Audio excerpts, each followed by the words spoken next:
cuando era pequeño. Sus padres le aconsejaron que se dedicara a lo que quisiera, pero que por favor, que estudiara una carrera. ¡Ay, qué obsesión tenían nuestros padres porque estudiáramos una carrera! Seguramente les dio un disgusto, porque decidió estudiar historia, en un país donde la historia había sido reescrita para que se ocultara lo que de verdad pasó. De mayor, y para que la historia no se quedara quieta, pues hizo guionista e historiador. Sabe que los muertos se mueven cuando su memoria está mal contada y que nada hay tan tramposo como la historia contada por los vencedores. Con esta tarjeta de presentación llega a esta frontera sin historia oficial el creador de series como Isabel y El Ministerio del Tiempo, Javier Olivares. ¿Cómo estás? Muy bien, muchas gracias. Me da mucha alegría que estés aquí. A mí me alegra también que me hayas invitado. Me da mucha alegría porque creo que cuando la inteligencia y la sensibilidad tiene éxito, me llena de optimismo. Bueno, lo del éxito siempre es muy relativo, ¿no? Es verdad. Porque además ahora con audiencias tan fragmentadas, yo recuerdo que en un mismo día alguien me dijo: ¿qué se siente al tener tanto éxito tu serie? Y ahora después vino otro y dijo: ¿qué se siente asumir un fracaso como el de tu serie? ¿no? Con lo cual, está bien que te recuerden que no está nada claro, ¿no? O sea, que los nuevos augures que te dicen recuerda que eres solamente un hombre son los índices de audiencia. Bueno, lo que pasa es que los índices de audiencia, que es una manera de medir lo que ve el público, necesitan sumar muchas más informaciones. La prueba es cómo está el mercado, cómo están subiendo lo que son las plataformas y sobre todo la libertad del espectador para ver lo que quiere cuando quiere, no cuando se lo programan, ¿no? Yo creo que eso es un vuelco, como es un vuelco ver... me ha hecho mucha ilusión la sección del Continente Amigo, porque me parece que miramos muy poco hacia allí. Poco. Y yo he tenido la fortuna de estar hace poco en Buenos Aires preparando una serie para Telefe, una adaptación de Hitchcock y en los premios Platino en México, y nos adoran. Más de lo que nos merecemos, yo pienso muchas veces. Sí, nos adoran, adoran nuestras series, las convierten en un boom cultural, series como La Casa de Papel, que es un fenómeno increíble, o Vis a Vis, o Merlí, la del profesor de filosofía de TV3, o El Ministerio del Tiempo, ¿no? Y te das cuenta de que esas series en general no han sido en audiencia nacional grandísimos éxitos, no sé si me explico, y sin embargo son las series que fuera son el ejemplo de lo que para ellos es el boom de la ficción española. Yo he ido a América Latina y sabía más de las producciones españolas que yo. Sí, es decir, siguen... Bueno, es que los políticos sabéis poco de las producciones. Eso es verdad. Pero vais poco al cine, ves poca televisión. Estaba pensando en políticos que se conocían todas nuestras series. Yo decía, ¿y estos cuándo gobiernan? Javier, tienes como esa obligación de contar la historia de los perdedores. ¿Quiénes son esos perdedores? Hombre, más que solo los perdedores, porque no es solo una cuestión de un resultado de una guerra. Yo creo que hay gente que está en el bando vencedor que también ha perdido. En las guerras perdemos todos, sin duda, exceptuando unos pocos, ¿no? Pero también es poner luz sobre los perdedores, aquellos que, como decía el poema de Bertolt Brecht, Alejandro Magno conquistó el mundo, no llevaba siquiera un cocinero. A los que vengan después. A los que vengan después, esa gente anónima que no sale en los libros de historia, pero que sufre la historia.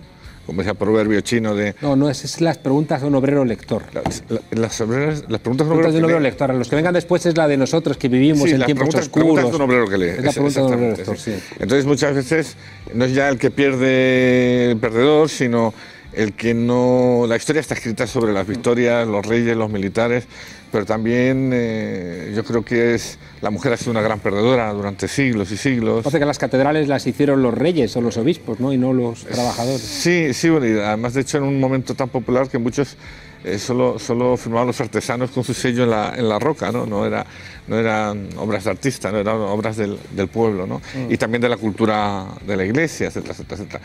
Hombre, yo no solo cuento eso, o intento contar.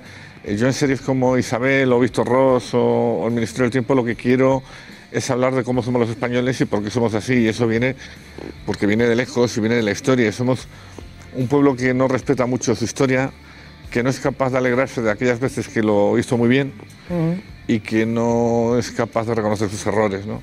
Y que sobre todo la historia se convierte en algo muy... Todo es ideológico siempre, pero a ver si me expreso bien, pero yo creo que hay como un guerra civilismo retroactivo, ¿no? en el tema de la historia. Hay un punto de inflexión con Unamuno, ¿no? Cuando Unamuno plantea lo de la intrahistoria, ¿no? Es decir, ¿por qué no, en vez de pensar, ¿no?, que la historia la hacen los reyes, por qué no pensamos en los que están debajo? Que es una frase que anticipa después una idea que me parece que es muy hermosa de Walter Benjamin, que dice que hay que cepillar la historia a contrapelo, ¿no? Contrapelo. En vez de cepillar en la dirección del pelo a la alfombra, la cepillas a contrapelo y sale, ¿no?, todo lo que está ahí escondido en la trama. Es curioso, ayer dando clase en la Universidad Autónoma, en un máster, les hablé de Walter Benjamin, que es un filósofo muy poco leído, y tiene un libro que se llama El arte en la era de su reproducibilidad técnica, que está escrito creo en el 27 o así, y que está todo lo que va a venir está escrito ahí. Espectacular. Y es espectacular. Es que es verdad que hay un punto de inflexión en los años 20 y todo lo que estaba ahí cambiando. Y luego la historia de Benjamin, que también es una historia terrible, ¿no? Huye a París, cae París, viene hacia España para pasar a Portugal. No le van a dar el asilo, lo detienen, y se suicida. Los españoles que acaban de ganar, ¿no?, la guerra, se lo entregan a la Gestapo y se suicida. Y hay un monumento precioso a Walter Benjamin en Portbou. En Portbou, sí. Que recomiendo a quien pase por ahí. Hay que ir a verlo, ¿verdad? Es maravilloso. En el acantilado. Es maravilloso. Es muy hermoso. Javier, a mí me ha emocionado ver el respeto por la memoria de tu hermano, ¿no?, con el que escribiste, ¿no?, guiones, muchos guiones. Sí, ¿no? sí, éramos hermanos, amigos, socios y socios del Athletic, que es lo que la suma de eso todo une eso, mucho. La suma de todo eso es inquebrantable, ¿no? Entonces, por desgracia, Lela se lo llevó y por fortuna su última gran idea, que era el Ministerio del Tiempo, lo pudimos poner en pie. Qué bueno. ¿Por qué ha tenido tanto éxito el Ministerio del Tiempo? Suponiendo que lo haya tenido... Que lo ha tenido, objetivamente. Suponiendo que lo haya tenido, yo creo que el éxito del Ministerio del Tiempo es la lucha por hacer una serie como se hace afuera. En el sentido de diseño de producción, en el sentido de que hay un showrunner, que el creador de la serie, en este caso el que sobrevivió, es el que controla el producto para que se vea en pantalla aquello que ha salido de su cabeza. Es decir, que es industria, que es una serie que su fin es entretener, pero que al mismo tiempo está hecha velando por su valor creativo e incluso muchas veces pedagógico. Ya sé que queda un poco raro, pero insisto, todas las series que he hecho sobre la historia de España es porque yo creo que hemos visto tantas series americanas que ya sabemos cómo es un juicio americano, cómo es la policía americana, y no sabemos cómo somos nosotros porque no hemos hablado de nosotros.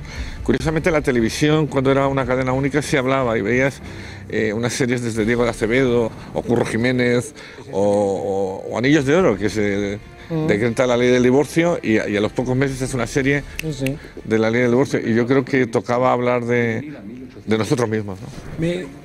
Recuerdo viendo algún capítulo, de repente la cabeza se me fue a paisajes con figuras, ¿no? Sí. De Antonio Gala. Es decir, y viendo en el tiempo dos generaciones diferentes contando a su manera cosas similares. Sí, además por capas en nuestro caso, ¿no? Yo creo que el programa de Antonio Gala era una joya que da gusto verla aún a día de hoy. Tiene un programa sobre el empecinado maravilloso, de hecho. Nosotros el hecho que además sea una serie de género fantástico, de viajar por el tiempo, de utilizar la ironía y sobre todo algo que aplicamos a la serie en lo que hablábamos de la historia. Es muy importante los episodios históricos que narra. Y la gente decía, bueno, sí, pero como ya sé que van a arreglar el problema en cada capítulo, pero en esta serie al final, que la tercera temporada es mucho más oscura y mucho más dura, contamos que, bueno, que ellos salvarán la historia, pero que lo que no se salvan es a sí mismos, porque van generando una dureza, una amargura en los propios personajes, ¿no?, que de repente se dan cuenta de que viajar por el tiempo deja huella, porque como escribió un día mi hermano, tú puedes ir a ver a Lope de Vega o a las chicas de Esther Williams en la piscina y son guapísimas, pero cuando coges la puerta y llegas al presente, todo aquello está muerto. ¿No? Entonces es una sensación también no de nostalgia, pero sí de que el recuerdo y la memoria y poder vivir todo eso a veces te deja una huella emocional muy fuerte, ¿no? Esta mañana, estando en el cementerio de la Almudena, ¿no?, con Rafaela, que recuperaba los restos de su padre, sabiendo que estaban en esa fosa, ¿no?, común ahí en el cementerio junto con las 13 rosas, esta mujer tenía una paz. Sí. Entre las lágrimas tenía la paz de cuando uno reconstruye el pasado y le encuentra un sentido.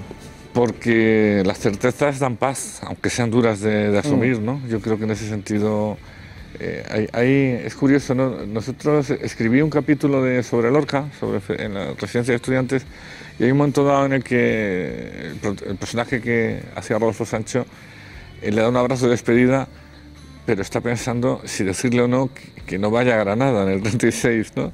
Y yo estaba viendo la serie por Twitter y había centenares de mensajes de la gente que está viendo y dice, díselo, dile que no vaya, dile que no vaya, dile que no vaya. Y ahí es cuando te das cuenta de que lo que estás haciendo es distinto a una serie normal, ¿no? Escribimos con Mestre, con Carlos Mestre, escribimos una historia de Lorca, ¿no? con grabados que hizo y textos suyos. Yo hice la biografía política y la idea era siempre Margarita Xirgu diciéndole: vente a México, no vayas a Granada, no vayas a Granada. Además, en el caso de Lorca era un personaje del que se podría tomar ejemplo a día de hoy, ¿no? Mantenía una correspondencia muy amigable con José Antonio Primo de Rivera, era de izquierdas práctico y activo, defendía y comprometido, pero era alguien que tenía una capacidad de relación inmensa a través de lo humano con cualquier otro, de cualquier otra ideología, ¿no? Y yo creo que ese tipo de cosas se echa de menos, ¿no?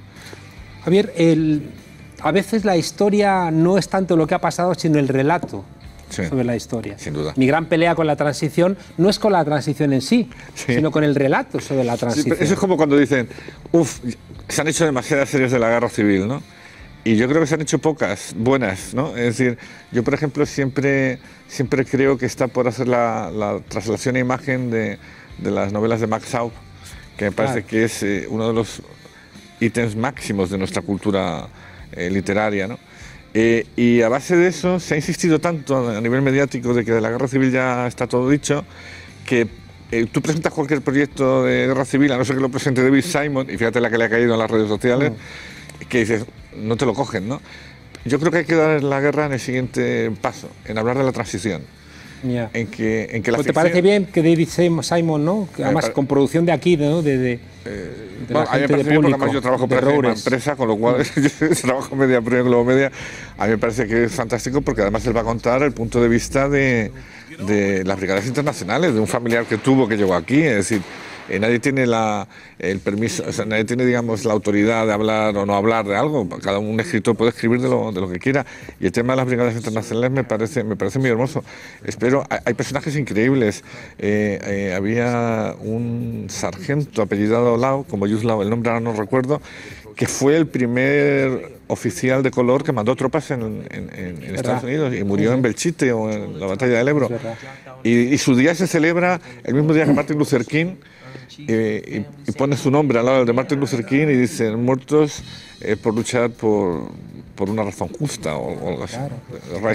Que no hay una película, están en Mars, que están haciéndola, ¿no? Sobre la 9, ¿no? Sí. Es decir, que son unos héroes. ¿La están haciendo? En Francia están una gente haciendo una película sobre la 9. Me parece necesario. Sí. Aunque luego, cuando se escriban los medios, los comentarios, que ahora mismo es el nuevo periodismo, leer los comentarios de las noticias, te dirán que ellos les dejaron pasar como un favorcito a entrar los primeros en París. Vieron que ponía ahí, ¿no? Belchite, o ponía Madrid o Guadalajara y les dejaron entrar. Ya. Quedaron, no sé si al comienzo eran como 3.000, quedaron 200, ¿no? Sí. De los republicanos españoles en la Segunda Guerra Mundial que lucharon con Leclerc contra los nazis. Que es uno de los momentos luego más tristes, porque cuando luego se plantean esperar creyendo que su lucha va a tener una contrapartida, se quedan solos. Terrible. Eso fue terrible. Quería preguntarte, sobre todo por series como Isabel, ¿no? Es decir, que al final sí es cierto que el relato sobre la historia construye la historia, y hemos visto, yo lo he visto, lo he vivido, cómo el Partido Popular intenta, ¿no?, frenar series o presionar para que digan cosas diferentes. Yo lo he visto con Cuéntame, por ejemplo, ¿no? Como, sí. Vamos, Si lo dices tú. Palabrita del Niño Jesús, ¿no? De repente el Partido Popular decía, bueno, para que esto siga hay que moderar un poquito los guiones, ¿no? Que por eso necesitamos una televisión pública que no sea de ningún partido, de ninguno, ¿no? Bueno, yo en el caso de Isabel se presenta gobernando el Partido Socialista, pero quien la permite que se estrene está gobernando el Partido Popular. En ese sentido no tengo queja. Había unos profesionales, muy profesionales, tanto en una vía como en la siguiente que llegó con el cambio de...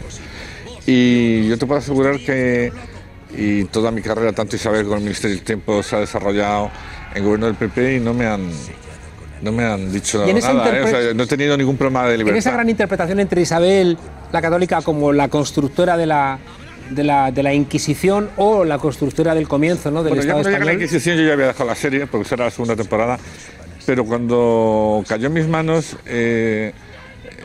las redes sociales nos decían, ojalá la serie diga que es una santa, que etcétera, etcétera, y otros decían que no se cambiaba de camisa y que era una bruja, y ni unos ni otros se pararon a pensar que aparte de eso lo que fue Isabel fue la primera mujer que gobernó en el siglo XV, que gobernó y mandó. Claro. Y fue la primera mujer que planteó un Estado moderno y un primer plan de unificar Europa a través de unas políticas de casamientos que le fueron mal. Aquí nosotros tendemos, lo que te decía antes, a destruir o a alabar. Somos como Barça Madrid, fumarrubio negro, falda pantalón. Y yo creo que la historia tiene muchos matices. Y en ese sentido, por ejemplo, a mí me importó mucho contar la doble teoría de que por un lado Isabel era la digna heredera, pero para otros de un golpe de Estado. Claro. Pero es que el que se quejaba de que los seguidores de Enrique IV, de su hermano, tanto la bula de la boda de Enrique IV como la suya estaban falsificadas, no eran válidas, no sé si me explico. Yo creo que hablar de política, yo hice Isabel como el que hace yo Claudio, como un juego de poder, y contaba todas las teorías posibles y todo lo que la gente podía opinar. Yo no intento abrir digamos el panorama a que todos puedan pensar ellos lo que sacar sus conclusiones. Sacar sus conclusiones. Yo recuerdo, por ejemplo, en el Ministerio, igual que me decían si es un fracaso o es un éxito, en un mismo día hubo un artículo que dijo que yo era un asqueroso infiltrado en Televisión Española y otro que era un fascista, ¿me entiendes? O sea que... Oye, nos hemos comido el tiempo, quería preguntarte tantas cosas. Déjame solamente preguntarte una última cosa rapidísima. Recuerdo que Gabriel García Márquez decía, tenemos que hacer telenovelas, ¿no?, para ayudar a la gente a respetar la democracia y a hacerla más intensa. ¿Las series están logrando eso?